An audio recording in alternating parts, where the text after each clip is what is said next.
In March of 2021, a piece of artwork called The First 5,000 Days by a prolific digital artist named Beeple sold for an eye-watering $69 million. Now, this wouldn't be the most that anyone's paid for a piece of art. We've seen, works from the great masters sell for a lot more than that. But the difference this time is that this piece of art wasn't on canvas, it wasn't made of stone or some other physical medium. It was a piece of digital art, and it was sold as an NFT, or non-fungible token. So what exactly is an NFT? Well, you can think of an NFT as a signature on a totally unique digital asset. So if you think about something like money or even a digital asset like Bitcoin, every Bitcoin is exchangeable for another Bitcoin. Every dollar is exchangeable for another dollar. They're fungible, meaning they can be easily exchanged for the same thing. If you think about artwork, artwork is non-fungible. So if you own a one-of-one Leonardo da Vinci painting, other than being a very wealthy individual, you would own the only one of its kind. There is no other Da Vinci of that same kind that you can swap. So an NFT is basically a way to create the same kind of scarcity we see in the physical world, but in the digital world. And it turns out there are lots of use cases for that. Art is one, collectibles is another, but increasingly things like IP. If you're the person who owns the copyright to a specific asset, perhaps you can create an NFT to prove that that's the case. It's a one-of-one discovery, and so it should have a one-on-one digital asset. Within the art space, that's where we're seeing most of the excitement around NFTs. And those kinds of projects broadly fall into sort of one of three different categories.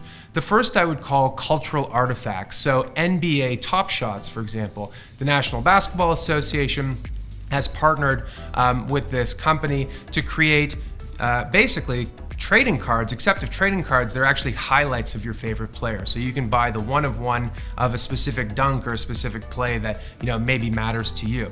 The second kind are totally unique digital assets like Beeple's 5,000 Days. So that is a one-of-one piece of original artwork.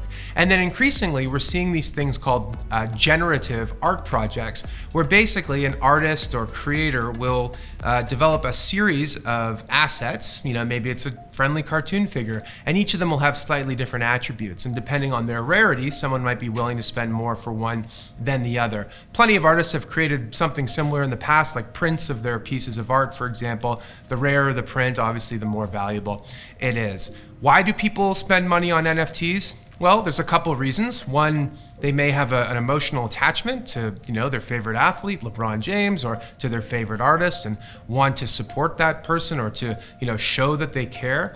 Another is the status that comes with it. Art is a status symbol. If you walk into someone's house and they have $1 million painting on the wall, that certainly says something about who they are, that they're wealthy. And increasingly, we're seeing digital natives buying NFTs as a way to show their online communities that they're someone with a certain status, a certain wealth. And then, of course, these are assets.